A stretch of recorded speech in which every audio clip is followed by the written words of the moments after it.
Sounds good. Okay. And again, if you show up there and there's somebody already there, you can always switch. Yeah, that's true. You can make an announcement and switch or something.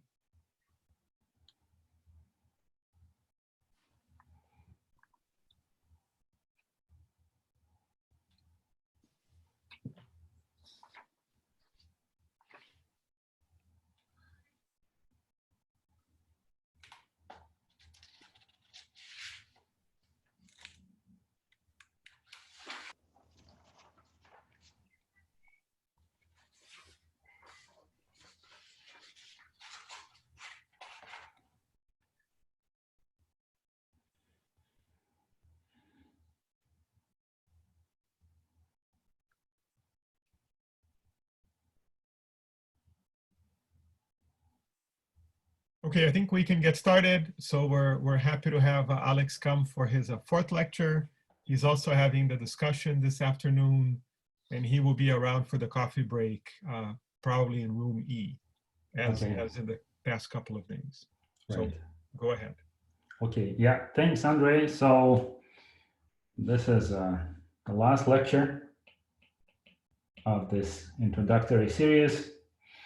And the plan is to mention a few things that sort of tie a few loose ends of the last lecture according to the feedback that I've been getting. By the way, you guys have been terrific. Every time I go to the virtual chats and the coffee room, I get into very nice discussions, and you know, it really helps me to understand what the students are thinking. So please, again, let's do it today. So 1:30, room E, the usual time. Okay, and then there is the afternoon discussion, which is 3:45. Is that right, Andre? Yes, that's right. 3:45 Mountain Time. Okay, and then, you know, today I think that the important point to emphasize here is that the neutrino field obviously is very big, and we're not going to be able to cover everything. So there is a choice of making like a bullet list of interesting topics. And there is another choice, is to pick a few select topics that are supposed to give you a flavor for the types of methods which are used, taking advantage of the fact that, you know, there are many other lecturers coming after me, and so obviously, you know, that gives me an excuse of not being complete. So in particular, there is obviously a very interesting topic of CP violation in lone baseline oscillations, which is now coming into the focus of the experimental program, or will be coming more even in the next 10 years. And I'm hoping that this will be covered. It's an important topic, but in the interest of time, I will just mention it. I'm not going to discuss this. And another very important topic is lepton number violation, connections to various other tests of lepton number violation that you can think, neutrino-less double beta decay experiments, and so forth. I hope that is also covered. Then connections with leptogenesis, which is the origin of matter-antimatter asymmetry, a very elegant, attractive scenario. That's also an important topic, and I hope that someone covers this. In the interest of time, I just mentioned it, but I'm not going to, I will not have the time to say interesting things about it. So what I want to do is to mention a couple of items that came up in the last discussion. And then after we wrap up with solar neutrinos, we will use what we learned to say a few things briefly about supernova neutrinos, which is, again, a vast topic, but I thought it was important in this case to at least say some things. Then we will briefly mention about the short baseline anomalies and sterile neutrinos, at least the status of that. And then it will be a lightning review of implications for cosmology of these additional neutrino species. So that's the plan. As always, you know, depending on what questions I get, I spend more time on one topic or another, or I'm even happy to change this outline in real time. So stay engaged. Okay, so one question that I got is that I had this interpretation, depiction of the MSW mechanism as a rotating external magnetic field. And the question was, okay, but how does this follow? How does this explain adiabaticity? And you know, we will talk about adiabaticity again today, but I think it's important to understand what this graphical illustration in terms of the block sphere was supposed to mean. So remember, I can depict my quantum state of a two-level system as a vector on the sphere. And then I can associate to any Hermitian Hamiltonian here, I can associate a vector, a three vector, which basically works like an external magnetic field. Then what I said is that for the vacuum Hamiltonian, it's a vector which lies somewhere in the xz plane. So I have the xt plane, and there is some vector that corresponds to the vacuum Hamiltonian, which makes an angle 2 theta compared to this direction, where theta is the vacuum mixing angle. And then, you know, people ask me, so what does this imply for the Hamiltonian eigenstates? Well, I told you that the evolution of the spin in this picture in the constant Hamiltonian is simply precession. So you can immediately tell me what the eigenstates of the system are. It's whatever, so a state aligned in this direction, a spin state, is an eigenstate. And then the opposite pointing state is the orthogonal state. Orthogonal in the sense of the product, of the Bryan-Ket product. So this is the eigenstate of the system in the vacuum. And then when I go and I increase my matter term, then I get an additional contribution that builds along the positive z direction, which corresponds to the electron neutrino flavor. And so then the higher I go, the bigger this vector, and then this vector performs this trajectory. And so in each case, this is the direction of the instantaneous mass basis. And so this is the evolution of the state graphically. So then the evolution just spirals around this rotating vector. And that's literally just means that it follows an evolving eigenstate. So that's the meaning of the graphical picture here. And somebody asked, well, can we see like some basic equations even in principle for this evolution? And that's a fair question. So we can do this by starting with the Schrodinger equation, of course, right? So we take H, and now the H Hamiltonian depends on T. This is written for now in the flavor basis. And then we can rotate it to the instantaneous mass basis. Okay, so we simply select the basis in such a way that, so this is flavor, and this is mass basis. This is the mass basis. And then this basis is chosen so that the Hamiltonian is going to be diagonal in that basis instantaneously. And then we can see what happens to this equation, right? So all we do is we plug this in.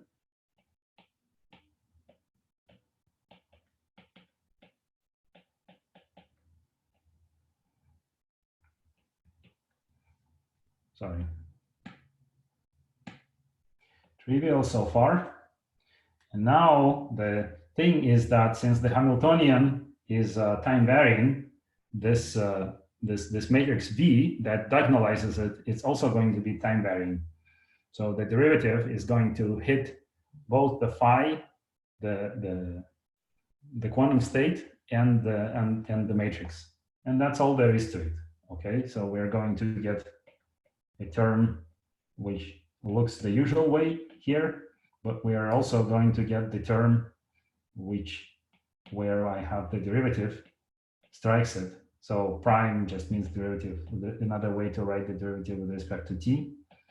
And I get this. And now I can see that, sorry, what am I doing? Now I can see that I can rewrite this again in the form that basically looks like the usual Schrodinger equation. If I take this guy and I move it here, so I'm going to get v dagger h of t v minus I, and then it will be v dagger v prime phi. So I can take my phi outside here. So I have v, and it operates on phi. And then this is my effective Hamiltonian, if I want, in this representation, where the basis evolves as a function of time. So in this basis, in terms of the evolving mass eigenstates, I have this piece, and then I have the second piece. This piece, by definition, it is always going to be diagonal in terms of the two eigenvalues. That's how V is defined. V is defined to rotate my Hamiltonian instantaneously into the diagonal form. And then the only question is what happens here. And what happens here you can see by direct differentiation, but basically it takes this form in terms of the derivative of your theta angle with respect to time. So in constant, in the constant density case where the Hamiltonian does not change in time, I just have my usual diagonalized case. But then I also see that there are off-diagonal terms that couple these two states, and they are proportional to the rate with which the mixing angle rotates. And I want to stress that this is the instantaneous mixing angle. So probably a good way is to say that this is theta in matter, which changes as the matter density changes. So then you see where I'm going here. So then if I have an effective Hamiltonian, H naught, which has the diagonal terms that are given by splitting, and this, which basically is the rate with which the mixing angle rotates, so long as this guy is much less than my mass, or my eigenvalues, my isolation frequency, then I don't have transitions between my eigenstates. And in this case, the evolution is adiabatic.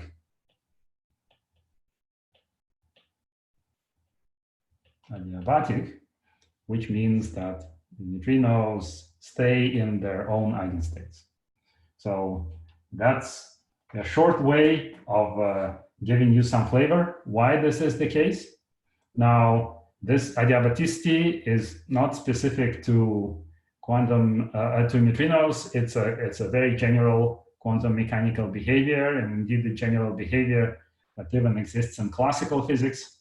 So in classical physics, we know that there are some quantities called the adiabatic invariants. So for example, if you have a system where the parameters are slowly evolving and you have a closed trajectory and you integrate its generalized momentum, then this is adiabatic invariant.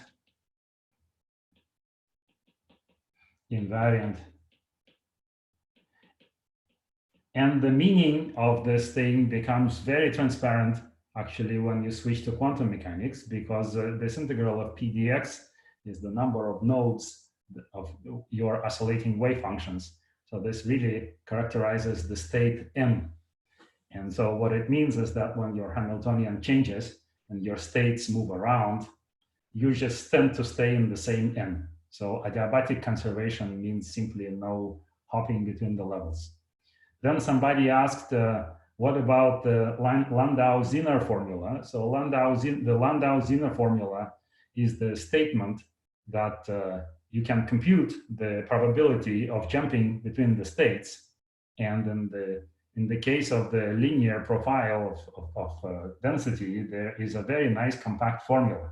So far I've been telling you that there is no probability when things change slowly, but the question is exactly slowly compared to what? And you can do that. So you have the probability of level jumping.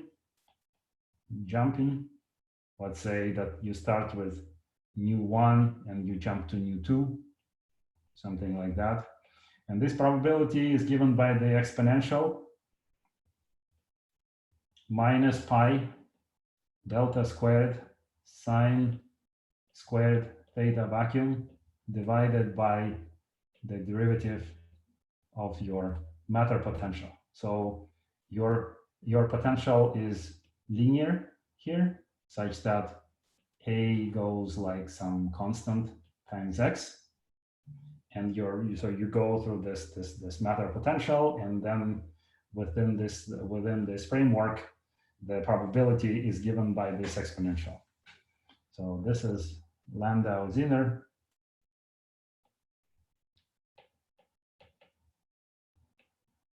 The statement here is that you compare delta, which is the oscillation frequency, and the rate of change of A, and on resonance, where most of the level jumping can happen, delta is equal to A. And then what you are comparing is delta sine 2 theta divided by d log A dr. So this basically is the scale of the scale on which the density profile changes, this log derivative. And so again, this is another way of seeing that when you have delta times the scale r of to be much greater than 1, then the jumping probability is very strongly suppressed, actually exponentially suppressed. The only effect here is that you have sine squared of the mixing angle. That's what you get when you do the full analysis. Okay. All right. So I will again be in the coffee room today. If somebody still has questions, we can discuss this. For now, what I want to do is I want to go back to the solar neutrino data. And as we said, in the case of solar neutrino, the evolution is always adiabatic. So it's just simply trying to figure out what happens with the mass eigenstates. So in this part where we have, relatively large solar neutrino energies, it turns out that the sun acts as a perfect converter of taking a neutrino in the electron state and converting it into a perfect mass eigenstate. That's all the sun does. And then this neutrino comes out, and then in the Nu2 state, it just flies to the Earth. Folks ask me, what do I mean by the statement that there is no oscillation? The oscillation phenomenon only occurs when you prepare a coherent superposition of several mass eigenstates. Then there is a relative phase build-up, and then you interpret that state as an oscillating composition in terms of the electron and muon flavors. In this case, when you have Nu2, it always remains Nu2. So then when it arrives at your detector and you have a reaction that only is sensitive to the electron component, you simply probe the number of neutrinos in the state times sine squared of the mixing angle. So that's what happens here. We have sine squared of the mixing angle, as I wrote last time. And here, in the other limit, we have cosine to the fourth plus sine to the fourth. And people said, you call this averaged vacuum probability. What do you mean by that? Because before you told us that the vacuum probability is given by this formula with the sine squared of the twice the mixing angle.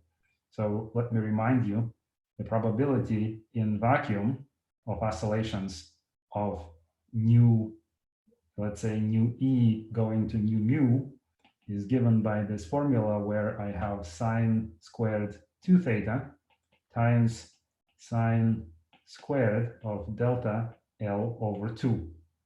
So, you know, consider again, and then the probability of the electron neutrino survival,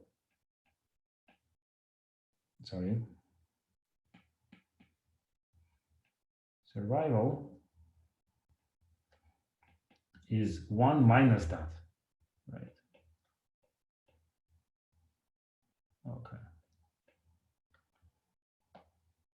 And now we say that suppose that, you know, there are many, many oscillation cycles. So I take the average. So when I take the average, this term, which oscillates as a function of distance, just averages out to 1/2. And then this probability becomes 1 minus 1/2 sine squared 2 theta. And you can convince yourself that this is exactly the same as cosine to the 4th plus sine to the 4th theta. So I didn't cheat. This quantity that you get by considering probabilities incoherently is the same as what you get by considering coherent probabilities, but then averaging out the relative phase. Is a coherent superposition of flavor states or coherent superposition of mass states? It's a coherent superposition of mass states, right? So for oscillations to have the wiggly behavior, you have to create a coherent superposition of mass states and then maintain it over some distance. And then when that coherence is lost, the relative phase of the oscillations averages out, and that's what I did here. So I took my oscillations and averaged out the phase, and I found that the answer is cosine to the 4th plus sine to the 4th. Okay. So now about detection of neutrinos. So we already said some words about it, but let's look at it again. So our beam here has a sophisticated shape with several energy components. Here, the CNO neutrinos are not shown, but what is shown here is the sensitivity of the different experiments. So home state here is called chlorine, and it basically covers everything above 0.8 MeV. Gallium is a different kind of radiochemical experiments that is sensitive to the PP component as well. And Super K and SNO reside here. They are sensitive to this part of the spectrum. So basically boronate neutrinos. Now, what we want to do is we want to talk about SNO just a little bit. So the SNO experiment is the experiment that, you know, essentially resolved the solar neutrino problem. And we want to say a couple of words about what it did. So the SNO experiment is shown here. There is a vessel, an acrylic vessel inside of this experiment, which was filled with heavy water. So heavy water means that instead of hydrogen, you have deuterium. And deuterium was chosen because it had several nice reactions. So the first reaction that it had is if a solar neutrino strikes it, then it can be converted to 2 protons plus an electron. And this is the charge current reaction. This reaction tells you the number of, or the electron composition of the neutrino beam. It's only sensitive to the electron component. If you have a muon neutrino strike it, then you would want to make a muon. And then, of course, you know, there is not enough energy in solar neutrinos to make a muon. So, and then if nu2 strikes it, which is what actually happens in the experiment, then only the electron component of nu2 reacts. So this way you measure the electron composition of your beam. And then there is the second reaction, which is mediated. So this one is mediated by the charge currents by W. And there is a second reaction, which is mediated by the Z, where you kick the proton and neutron relative to each other, but you just disintegrate it, but the neutrino goes on its merry way with the reduced momentum. So this is a neutral current reaction, and the idea is if you have a way of detecting the neutrons that are liberated in this way, then you can count the total flux. So this is E, mu, and tau. All your components are participating in this reaction equally because the neutral currents are flavor blind. So that's important. So this measures the total flux, and this measures the electron flux, so to speak, the electron component. So this measurement was done both ways. This total flux was found to be in beautiful agreement with the solar model predictions, and then the electron flux was found to be about 1/3 of the total. So that conclusively demonstrated that there are all flavors, and only 1/3 of them are electrons in the case of solar neutrino. Now, here is that figure graphically. So you have the mu and tau components on the vertical axis, and the electron component on the horizontal axis. And the neutral currents measure this diagonal line, which is the total, just the sum of them. The charge currents are only measuring the electron component. There is something else in green here, and that something else goes through the same region, so provides concordance of the results. So something else is what I want to talk about next, briefly. And that something else is called elastic scattering. Elastic scattering. And by elastic scattering, we mean that you have a neutrino interacting with electrons, not with protons or neutrons, with electrons. And then it undergoes the scattering phenomenon. What is the phi e, phi mu, tau here? So these are fluxes as determined by the Snow experiment. So this is the number of neutrinos per second per square centimeter as detected on Earth. So this tells you that in the case of in the case of boronate neutrinos, which are being measured here, you have several million of these neutrinos per unit area per second, which you can compare it with these predictions, right? So here is that prediction, pretty consistent with the same at the same level. So the idea is that you have, thank you, yes, you're welcome. So you have the total flux, which is the sum of the two components, that's the diagonal. And now we're talking about the elastic scattering component. So the elastic scattering is this reaction. And it's easier to start with the non-electron flavor. So let's say I have mu or tau neutrino. It strikes an electron and it scatters,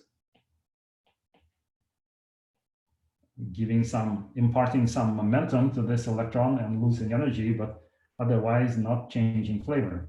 So this process, the relevant process is the Z boson exchange. And the relevant diagram is simply this. So I have mu x, exchange a Z, and I strike an electron here. And what you get in your detector is a recoil electron, which is measured by Cherenkov light in the case of Snow, and in the case of Super-Kamiokande, this is the main mode by which, solar neutrinos are detected.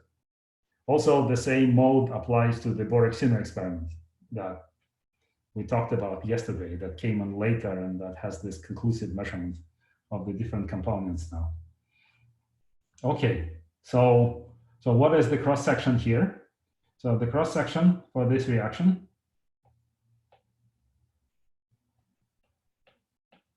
is computed using this tree-level diagram. It's usually given in terms of this inelasticity parameter, which is the amount of energy, the fraction of the neutrino energy that gets transferred to the electron. So this is the kinetic energy of the electron in the final state. And the expression is very elegant and compact. It's G Fermi squared times the center of mass energy divided by some factor, pi.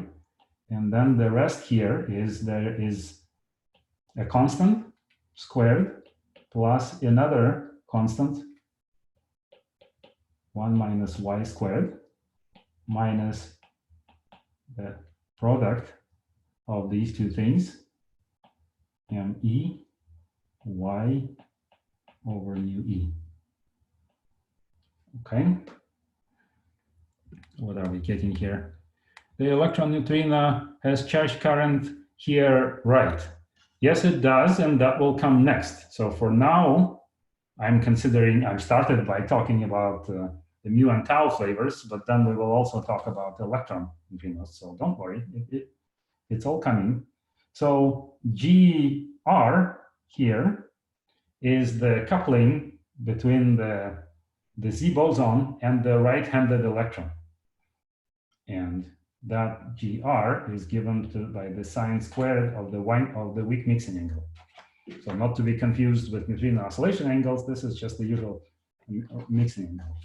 G left is the coupling to the left-handed component, right? This is the way the Z boson couples in general to particles in the standard model. And it's equal to -1/2 plus sine squared of theta weak mixing angle. So literally, if you look at this expression, and especially if you consider the electron mass to be small compared to the neutrino energy, then what it is, it's an incoherent sum of scattering of your neutrino on the left-handed electrons in the medium and the right-handed electrons in the medium. So it's kind of, very nicely illustrates the nature of the electroweak theory that electrons and all other particles with respect to weak interactions are composed of two totally different particles with different interactions, left and right. They have different SU2 quantum numbers, they have different hypercharges, but then, when you do these measurements at low energy and you're only, at any energy, if you're only using electric charge, you don't know about this, but when you're using weak interactions, you certainly know, and they behave very differently. So this formula just counts to you the left-handed and the right-handed guys with their respective couplings. This here, 1 minus y in the center of mass reference frame, just looks like 1 plus cosine theta center of mass. And that's the usual, business that you have helicity or just the angular momentum conserving arguments. So you have, in this case, when you have a right-handed neutrino, a right-handed electron, so you have a neutrino coming in and a right-handed electron. So the total system has J equal 1.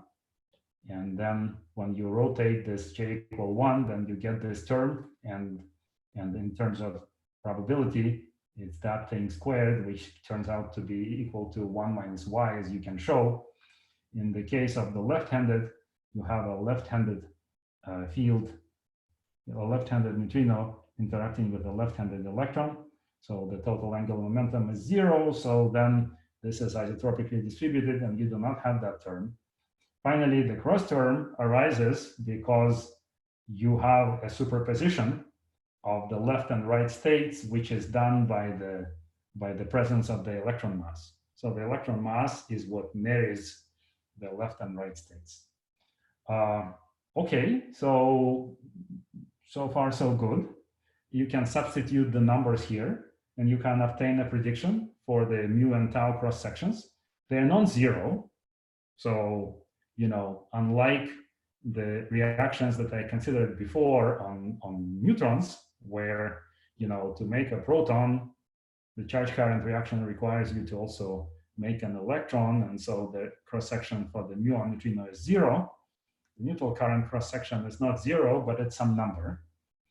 But then if I consider electron scattering, mu e, going on electrons like that, then in addition to the z, I also have this reaction, W, E, mu e, and then mu e, E.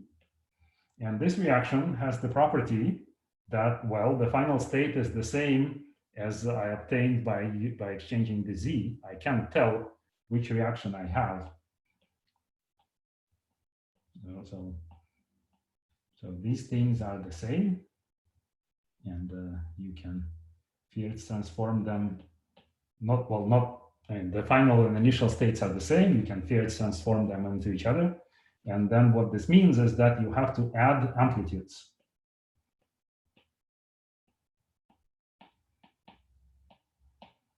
And what this does, there is no right-handed amplitude for the charge current, but the left-handed amplitude here is 1 for the W, and then minus what we have for the Z.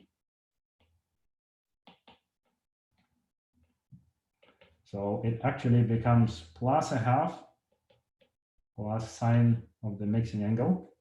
And then if you compare the cross sections you obtain in the two cases, you find that the cross section for electron neutrino, so the cross section for this reaction at the energies of solar neutrinos, is about 6 times the cross section for this reaction, just by plugging in the left and right interactions. And so what it is the explanation why there is a line, the green band here, it's tilted, and it just comes about because you get contributions from both electron and non-electron flavors, but with different weights. So this is an independent measurement, and it's very nice that these three things intersect in the same space. So that was the measurement of snow superconductance, which only measured the elastic scattering piece, but had a much larger volume.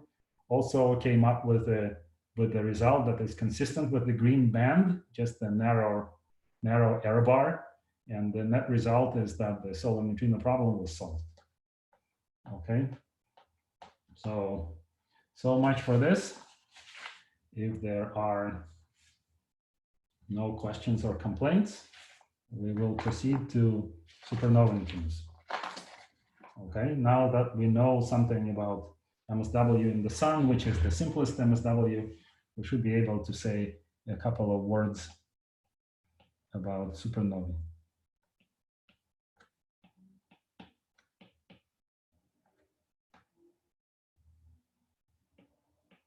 Okay, so the lightning fast review of the core collapse supernova process is that at some point in the evolution of a massive star, your core reaches a critical value of the mass called the Chandrasekhar limit, where it can no longer sustain its gravity, and then you have core collapse.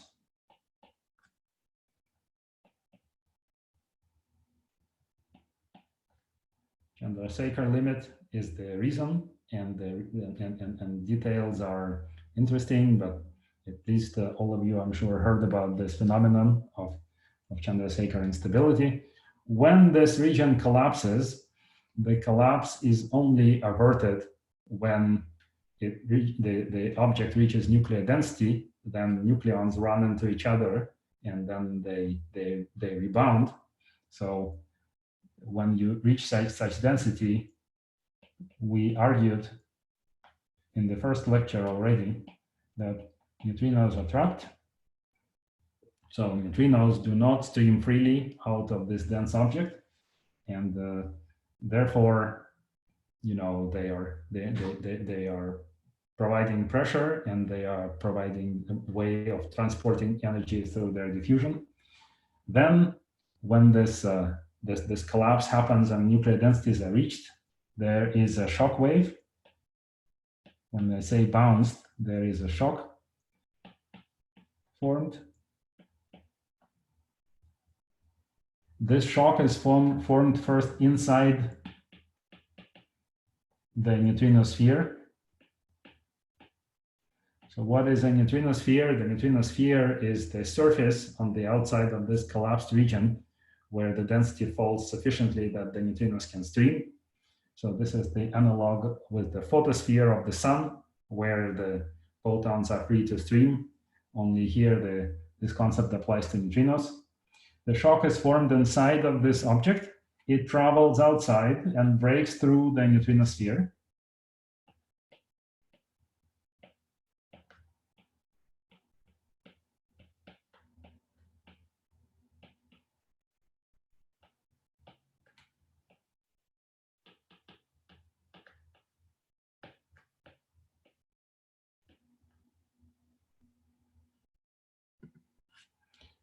Why is the shock formed?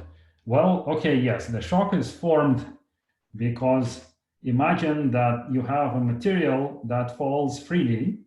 It's basically in free fall at the good fraction of the speed of light. So we're talking about maybe 20% of the speed of light, where the nuclei suddenly run into each other. So imagine if you have an object where things are just going very, very rapidly, and then suddenly discover that there is a very rigid pressure that pushes them apart. So there is a region where this fast flow gets a kick, and that kick formed the shock wave. Okay, and then this shock, once it's formed, it travels out relatively quickly, breaks through the neutrino sphere. And when it breaks through the neutrino sphere, it releases some of the neutrinos that are trapped there. So there is a burst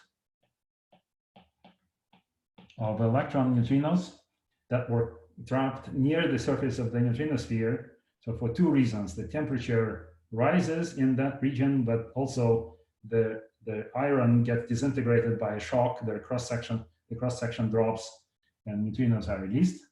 So this burst is called the Neutronization Burst.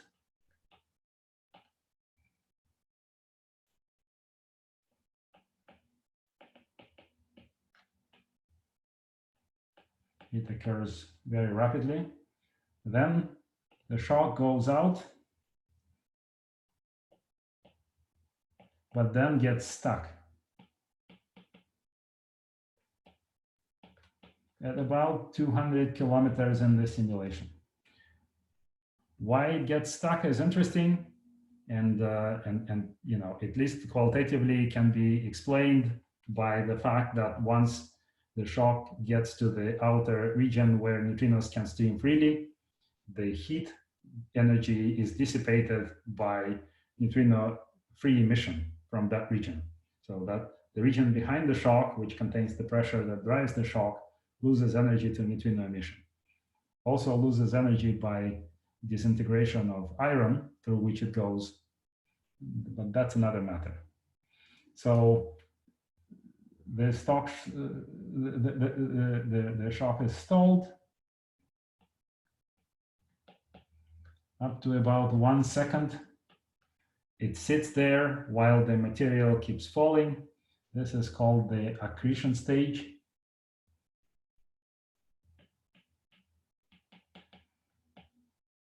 And then basically, when people say that they are simulating explosions using very sophisticated supercomputers, what they are trying to do is they're trying to understand how this shock gets revived in the matter of a second using very, very complicated interplay of neutrino transport, coherence,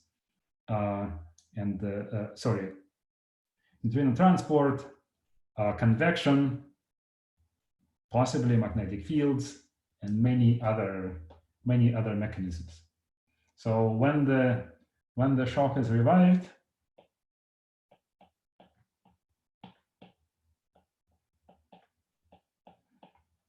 then it explodes, it goes through the rest of the star.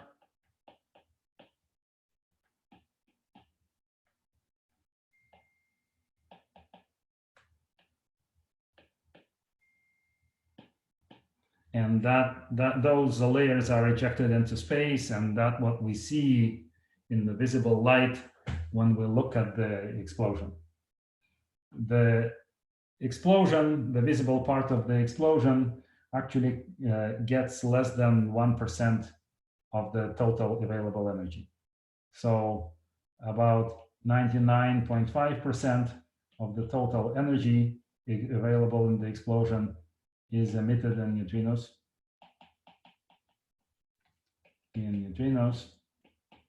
And the 0.5% that goes into the visible energy is what all the fuss is about in terms of simulations, trying to understand exactly how this transfer takes place. Now, then the central object that remains, it cools by neutrino emission and turns into a neutron star.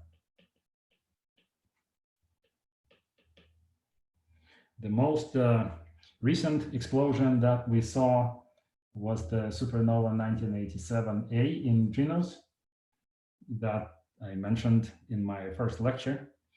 This object was supposed to create a neutron star in its center, but that neutron star for many years had not been seen, and people were speculating maybe there is something wrong, maybe it formed, the explosion formed a black hole. Recent observations about a year ago claim that they are detecting finally the neutron star that's surrounded by outer layers. So there is a consistency in this picture that the 1987A explosion formed a neutron star. So notice that we are seeing this some 30 years later, after the outer shell became sufficiently transparent. So, okay, very good. In terms of, I told you this story in words, but in terms of the evolution that comes out from the calculations, this is the depiction. So notice that the time from the onset of the collapse is plotted here on the logarithmic axis. And then the radius variable here shows what happens when you have the surface of the iron core. So the iron core, as you can see, falls on about a second time scale. And the shock, this dark solid line or curve is formed inside the neutrino sphere, breaks through the neutrino sphere, gets stalled, then gets re-energized, and finally pushes out the material. The central object settles. The top here, let me see if I can get this. Oh, there we go. The top here shows the stages of the neutrino signal. So the neutronization burst, the big burst of electron neutrinos that I mentioned, the rapid burst occurs at this stage when the shock breaks through the surface trapping neutrinos. Then there is about 1 second time when you have a bright intensity because you have material falling onto the surface of the proton neutron star, releasing its gravitational energy, and that energy is released in neutrinos. And so we see a high neutrino flux. Then after the explosion restarts, then the central object just cools. So this is called the cooling stage. And the cooling stage lasts for a few seconds. The last neutrino that we saw from 87A, I believe, is about 11 or 12 seconds after the first neutrino. So there is a well-defined notion of cooling of the central object. Okay, very good. Let's see if I'm getting some. I don't understand why most of the energy is transferred to neutrinos. Yeah, no, that's a very important point that it does. first of all, the real question is, why do the neutrinos determine the evolution of this object? So, and that's because they have the smallest cross-section of the known particles, at least. So the object collapsed, and it's in a dense state where electrons and neutrinos take their Fermi seas, and they are sitting in the center of this object. The electrons cannot go very far. The cross-section is so big that they get scattered almost immediately many, many times, so they are not able to transport this energy out. Neutrinos only scatter weakly, so they are most efficient at transporting energy. So as I argued in the beginning, the mean free path in the beginning of these lectures, when we did some estimate, the mean free path in this environment is of order meter for neutrino transport. And so you can think what happens when you do a random walk. So your neutrino scatters many, many times.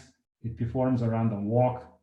So then the distance by which it travels is a square root of c times the time of the random walk times the distance, the length of each step.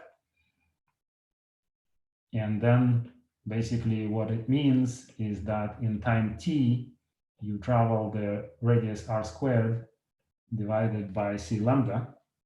So the radius of this object is several tens of kilometers. So it starts out at 30 kilometers, then it settles eventually to about perhaps 11 kilometers. And then lambda, as I said, is of order a meter, so 10 to the minus 3 kilometer. And then you can do this calculation, and you find that the time scale is measured in seconds. So the scale on which the neutrino signal is emitted, on the scale on which this object evolves, is set by the neutrino diffusion time. So neutrinos are by far the most important particle in the supernova. In the lab, neutrinos are difficult to make and difficult to detect. In these extreme astrophysical settings, there is no more important particle but the neutrino. Then you can ask, well, what if there is a particle that's more weakly coupled than the neutrino? Would it not create problems, because that would be the energy carrier? That is true. If there is a particle that's more weakly coupled than the neutrino, but still can be efficiently produced, that would be a problem. You would never get the signal that we saw from 1987A, because most of the energy would go into this particle, which is the origin of the great many bounds that you have on light new particles from supernova cooling. Okay, so supernovae are also useful as laboratory for particle physics. Let's see what the neutrinos carry away most of the energy because they interact the weakest. Do measurements of supernova neutrino fluxes put constraint on dark sectors? Okay, yes. Well, I just answered that. Yes, the answer is there are lots of, every time you see constraints on something dark, where that dark is, let's say, below 100 or 30 MeV in mass, so that it can thermally be produced, then typically you see an exclusion region from supernova cooling arguments. For this reason, that the weakly things interact, the more important they are in the evolution of the object. At some point, this no longer holds, because of course, if things are not interacting at all, then they're never produced. But so long as they are produced, but they are transported more efficiently than the neutrinos, then they are carrying all of the energy. So as I said, the main mode of evolution, the main particle here is the neutrino, but about half a percent of this neutrino energy gets deposited into these outer layers during the accretion stage, and that 0.5% is enough to explode the star. So we are going to discuss briefly what happens when the star is exploded. but at least energetically, you guys should know that the whole battle is what happens in the outer layers of the supernova core as these neutrinos that are starting to freely stream, that some of them still get absorbed. It's a small percentage. It's about 0.5% of the total energy. And then there's a complicated dynamics involving convection and various other things that moves that energy around and re-energizes the shock. Okay, that's what I want to say about the basic dynamics of the subject. Now I want to talk about neutrino oscillations. So what is important for neutrino oscillations is the density profile. And so I'm going to do a plot where I have like a log of radius here, and I have a log of density. Maybe let's use a natural log, log base 10, so that we can put some numbers on it. Log density. So in the center, I argued densities are 10 to the 14, and they reach nuclear densities, and then they fall to as you go to larger radius. So this here corresponds to maybe 100 kilometers, then 1,000, and so forth. And then the profile kind of looks like this early on. So what I have here is the shock wave that creates a density jump. And then here I have the matter profile that existed in the star before the explosion started. And it's perturbed little. Like here there is infall, so you know it does show some depletion. But in the outer layers, nothing happens. The outer layers don't know yet that the core of the star exploded. So then you make neutrinos here, and they stream out, and they go through these outer layers of the progenitor profile. And the question is, what happens to their flavor evolution? What happens to their flavor evolution is that they undergo MSW transformations like they do in the sun, but with an interesting variation on the theme. So let's try to draw energy levels. So let's imagine that I have normal mass hierarchy, and then my energy levels look sort of like this. And then I introduce the matter potential. So this energy level, as I explained, does something like this. The differences are not to scale, right? Because the big splitting here is about 30 times of the small splitting. But I'm just arguing that conceptually this is what's going on. And then as I go inside and my density increases, then, so the sun stops here. But for the supernova, these guys intersect again with the biggest splitting. And then you have to contend with a different level crossing diagram. Now my electron neutrinos, which come out in the neutronization burst, they are produced in this heavier state. And if this evolution is adiabatic, they stay here and they come out as nu3. So this is what happens with the electron neutrinos if the mass hierarchy is normal. If the mass, so this is normal hierarchy. If the mass hierarchy is inverted, the order in my diagram is going to be different. And then, you know, I have this phenomenon where these levels are pushed apart by the presence of matter. But my electron neutrino, in this case, does not go into nu3 anymore. It ends up into nu2. So this is similar to what I have in the case of the sun. What this implies is that I have a flux of electron neutrinos that I detect on Earth that is equal to sine squared of the 1-2 mixing angle of the original emitted flux. This is the same as on the sun, the case that we discussed. But in this case, it gets converted into nu3. So in this case, the flux is multiplied by sine squared of theta 1, 3, just because the state contains relatively little electron neutrino. And sine squared theta 1, 3 is about 0.02. So if the hierarchy is normal, almost the entire Neutronization burst signal is going to be killed. So for normal hierarchy, the Neutronization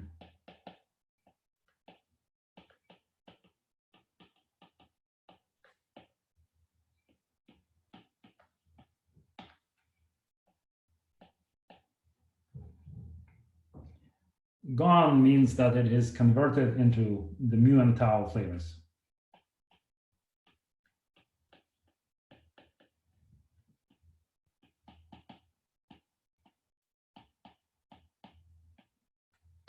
While for inverted hierarchy, it's depleted by 70%, 30% survives as V. So in the case of supernova neutrinos, even just looking at the very first stage of the explosion, you will immediately know what the sign of the mass hierarchy is, just from the existence of the signal at Dune or not. So at Dune, I have this detector that's made of argon, and the reaction produces potassium and an electron. And this is the main cross-section, the main way neutrinos will interact in the Dune detector. So the Dune detector is very good at measuring the electron components. The Walter-Cherenkov detector of Hyperchemical is different because it has mainly protons. So for Hyperchemical, the main sensitivity is to the electron antineutrinos through the process of inverse beta decay. And there is a subdominant contribution from elastic scattering. So the thing that we've been talking about, right? That if you have mu e, mu, and tau, they will scatter on electrons, right? And they will create an electron that has a kick. But of course, you know, it's a much smaller cross-section.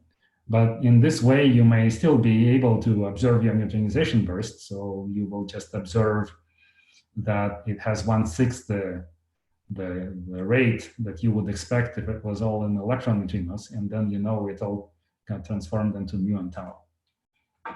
So taking Dune together with Hyperchemical is going to do a sanity check and confirm this picture. Okay, so Dune plus Hyper-K is going to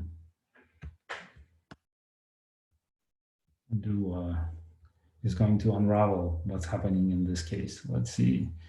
In the sun as well, neutrinos have larger mean free paths, but still most of the fusion energy is transferred to thermal energy. So, right, so this is an important difference between what happens in the sun and what happens in the case of the supernova. In the case of the supernova, neutrinos inside of it thermalize. In the case of the sun, neutrinos never thermalize. They're just produced according to what nuclear reactions tell them. So the nuclear reaction chain that I described tells you that a couple of % of the total energy is released in neutrinos, and that's it, right? That's the end of the story. Neutrinos carry 0.5% of the energy. In the supernova core, they scatter many times. They reach the temperature of the medium, and then they carry energy of the medium when they stream out. So the difference between thermalization is the key. Do you mean Dune price hyper K can resolve the mass ordering in this way? Yes, this would be a way to understand that the mass ordering is normal and to measure the neutronization burst, which is of interest from the point of view of the supernova physics. There are many other ways by which you can measure the mass ordering, by the way, and that has to do with the subsequent stages of the signal. I'm not going to focus too much about that now, but I'll just give you a flavor by again switching to this presentation and considering what happens to the matter profile as the explosion pushes through. So here are snapshots of the matter profile at different times that come out from simulations. This is a simulation by the Garkin group, Thomas Janke and collaborators. And you can see that there is a bump which corresponds to the shock wave that moves through the outer layers of the star, and the two colored bands show the resonant densities, one for the solar splitting that occurs in the outer layers and one for the atmospheric splitting that occurs more inside. And one interesting thing that you can see that the explosion reaches the resonant densities during the time the neutrinos are emitted. When the shock wave reaches the resonance, then the nature of the adiabaticity of the transition completely changes, and what was adiabatic becomes completely non-adiabatic. So the distribution of neutrinos between mass eigenstate changes. That means the observed temperature of the flux changes as a function of time. And so you can do things like track the explosion in real time by measuring neutrino oscillations and measure the mass hierarchy in this way. Okay, ask me more about this, those who are interested. In the last several minutes, I'm going to briefly talk about sterile neutrinos and the issues of cosmology that this creates, or rather it makes cosmology interesting. So the history here is quite long, and it predates even the discovery, convincing discovery of active neutrinos. There's been experiments starting from mid-1990s. Notable one is this LSND experiment that was carried out at Los Alamos, where they created, they put a detector close to a beam dump. So they were observing pion decays at rest, in neutrinos from pion decay at rest. The baseline for this experiment was very short. It was only, I believe, 50 meters or so. So it's much shorter than the baselines that we heard about before in the case of even the reactor experiments.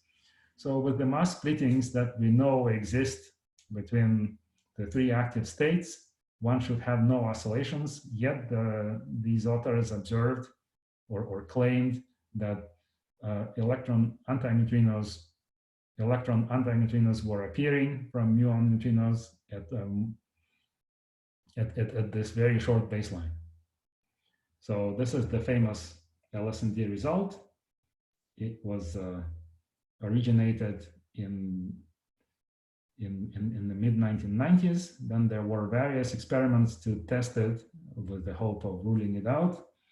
The famous one is Mini-Boom. Here is the Mini-Boom paper that was published a couple of years ago from now. You can see, it's a PRL, editor's suggestion, and so forth. So this result gets a lot of publicity for obvious reasons. After measuring neutrino oscillations or looking for these oscillations at short baselines at Fermilab at energies of sub-GeV neutrinos, they observe that there is an excess. There is something which looks like a neutrino appearance. And in the case of this paper, the signal is 5 sigma or 4.7 sigma. And they instead of ruling it out, they claim that there is a continuous, there's a confirmation of LSND, and the total analysis gives you a 6 sigma anomaly. I mean, 6 sigma is a high enough statistical result that it probably means they are seeing something. The debate and the community, very active debate, is what it is that they're seeing. But it's certainly not likely at this point that this is just a statistical fluctuation. So this is the status of the mini-Boon experiment. There's been many other tests where folks tried to rule it out, and then still other tests where people claimed confirmation for it. So I'll mention one. So this is a recent result from the 8-year analysis of IceCube. IceCube studies atmospheric neutrinos, and it has sensitivity to the neutrino oscillations, active sterile oscillations in this range. And what they see is kind of summarized here. You can see that their preferred region lines up with the preferred regions of these other short baseline experiments. So the question is not solved. Okay, as of now, there are several experiments that point to some sort of anomaly, and people are trying to understand what this means. So this motivates the short baseline program at Fermilab. The program at Fermilab is going to study appearance of a different flavor of neutrinos over the relevant short baseline in 3 detectors. The far detector is the Icarus detector that was transported from Europe. The middle detector is the microboon detector, which is already operating. And the close detector, the near detector called SBN, short baseline neutrino near detector. And that will be built in the next year or 2. So we'll see what this tells us. For now, it's just an interesting story that was supposed to go away. It does not go away, and we certainly, right now, it's a matter of experiment.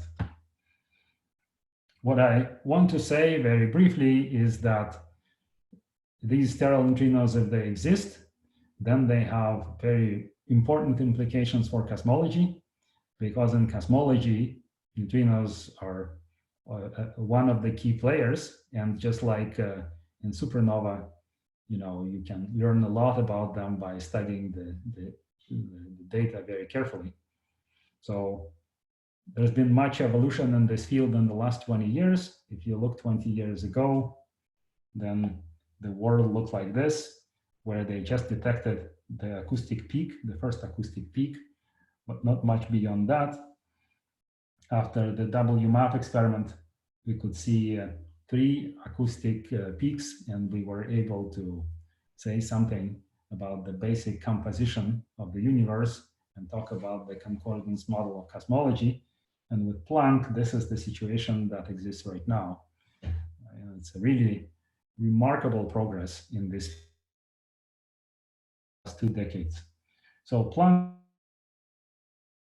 trained on the effective number of relativistic degrees of freedom in the early universe, relativistic freely streaming degrees of freedom, and that's the constraint. So it is not consistent. It would be in tension if you had an additional neutrino, and that neutrino had the same thermal abundance as the active neutrinos. So the question is, are sterile neutrinos equilibrated or not? So I'm going to tell you some basic properties about neutrino evolution in the early universe, and I'll be happy to discuss this offline with the folks that have curiosity or questions about specific equations that I'm going to write here. The relevant quantities here are given by the expansion rate. The expansion rate is T squared over m Planck in the radiation-dominated universe.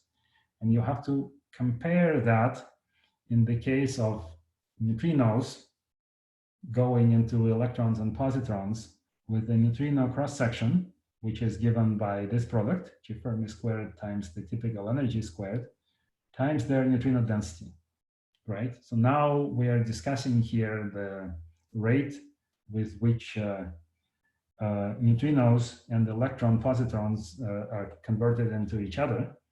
And we would like to know at which temperature this rate falls out of equilibrium. So you can see the estimate is, this is sigma n, and this is the expansion rate. And from this, it follows that there is a decoupling temperature in the standard model, which is given by this expression here. It's only a combination of fundamental constants of nature, G Fermi and then Planck, to this power of -1/3, so the dimensions work out. And if you do this estimate, you get about 1-2 MeV. So neutrinos are in thermal equilibrium with the electron-positron plasma up to that temperature. I'm talking about active neutrinos here. And then below that temperature, they don't know about what electrons and positrons are doing, which is really remarkable, because shortly after that, the temperature falls below the electron mass, and then all these electrons and positrons gracefully annihilate to photons, and the entropy stored in that system is transferred to photons, and that heats the photon bath compared to the neutrinos. So the net result here is that the temperature of the photons in the CMB, which we know to be 2.7 Kelvin, it's about 11/4 to the 1/3 power of the temperature of the neutrinos. It's a standard argument, and I can describe this, but I think most folks know it. It's just counting G stars before and after E plus or minus annihilation. So in this case, what this means is that the neutrinos right now, relic neutrinos, have a slightly colder temperature, 1.9 Kelvin.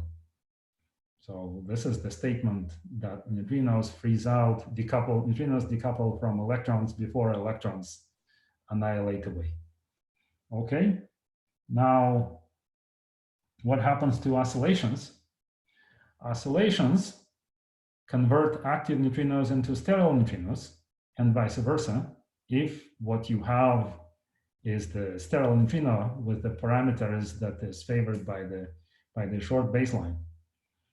Each oscillation by itself just produces this much probability, and after you average it over many cycles, this turns into a half, and so you basically have the buildup of the sterile neutrino component from an active component that's given by the square of the sine of 2 theta, active sterile. That's not thermalization, right? That just means that you created active neutrinos, and after oscillation, that you produced a little bit of sterile neutrino. So then how is thermalization achieved in this system? So this is a very important point. The oscillation is achieved because, or flavor conversion, flavor equilibration is achieved because you combine oscillations with collisions. Okay, collisions are flavor sensitive because electron or mu and tau active flavors are subject to weak interactions, and the stellar neutrinos are not. And then when you combine oscillations with collisions, you start with an active neutrino. It oscillates into superposition of active sterile. Collisions then project the active component, so they act as a measurement. And then each neutrino that is scattered in that case again starts out in a purely active state, and it can oscillate again. And as a result, you can get a continuous flavor transformation between the active and the sterile state. So you have continuous flavor transition between active and sterile, but it requires both flavor oscillations and collisions. So then what we can do is we can take the same argument, which is the rate of collisions, which is given here. Okay. And then we have the amount of flavor transformation in each case, which is given by the sine squared of 2 mixing angle, which up to a factor of 2, I'm neglecting factors of order 1 here to be clear. This is the collision rate, and this is flavor production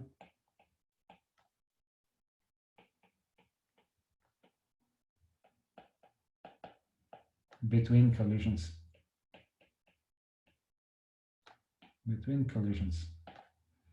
And again, there is, now that I have a rate, I can equate it to the rate of the expansion of the radiation-dominated universe. And then what I get is the temperature at which sterile neutrinos would be in equilibrium. And that temperature turns out to be not that far from the temperature of equilibration of the standard model weak interactions.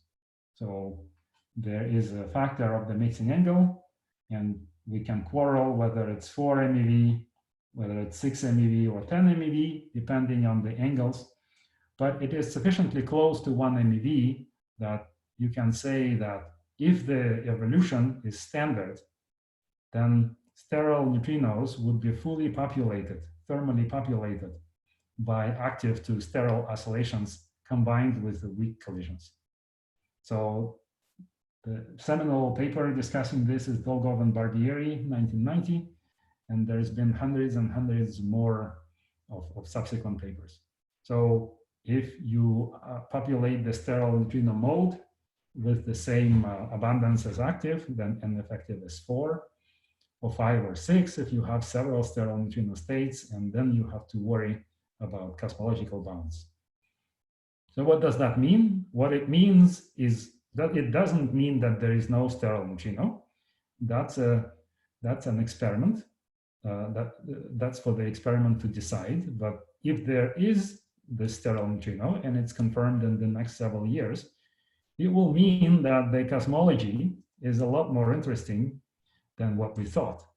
There are several ways that these arguments that I've given can be evaded, but you know, if obviously if in the next generation of the CMB experiments, especially CMB stage 4, this component is this additional and effective contribution is not observed, then there has to be some mode to suppress it. And there are at least 2 ideas that have been discussed in the literature. The first is that there is an excess of sterile neutrinos over antineutrinos, so-called the Lepton chemical potential. That is that would suppress this process through the matter effect that would be created by this asymmetry. And the second idea is that these new these new neutrinos that we call sterile here actually have dark interactions, and these dark interactions also alter the evolution. Both are interesting, and both will come into play and will be studied very actively if the short baseline anomaly is confirmed. I'm just trying to argue here why the short baseline anomaly and cosmology are coupled. Okay, I think now would be a good time to stop. Let me look in the chat to see if there are pressing questions. Can they be vector-like if they're singlets under the standard model gauge group? Can I think of sterile neutrinos as vector-like? Yeah, okay, well, I mean, the model building aspects of this we can discuss. Right, I mean, the vector-like, you mean you're saying that in addition to the sterile neutrino state that we talk about here, left-handed state, that if you also have an additional right-handed state, you can do many things.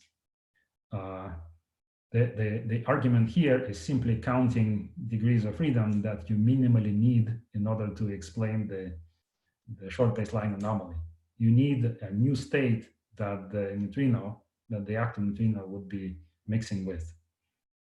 Okay, this state cannot have the standard model interaction because it would break things like the width of the Z, but it's allowed to have dark sector interactions.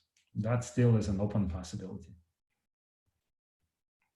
Okay, I think that good. There are questions coming up. We're going to have a discussion at the coffee today and again this afternoon. So think of your questions and send them to me. The next 5 to 10 years are going to be very, very exciting for neutrino physics, both in terms of laboratory experiments and in connection with astrophysics and cosmology. So we will see what happens, but I hope that if you guys learn a bit more about neutrinos, I think you'll be well prepared to tackle these challenges. Okay, well, thanks very much. And contact me, as I said, with any questions. Yeah, great. Thank you, Alex. Okay, thanks. So yeah, let's thank Alex for his all of his lectures again. And then we can continue all the interesting discussions at the coffee break at 1:30, and then we'll have a discussion session after the last lecture. Cool. So we'll see you all at 1:30. They see you.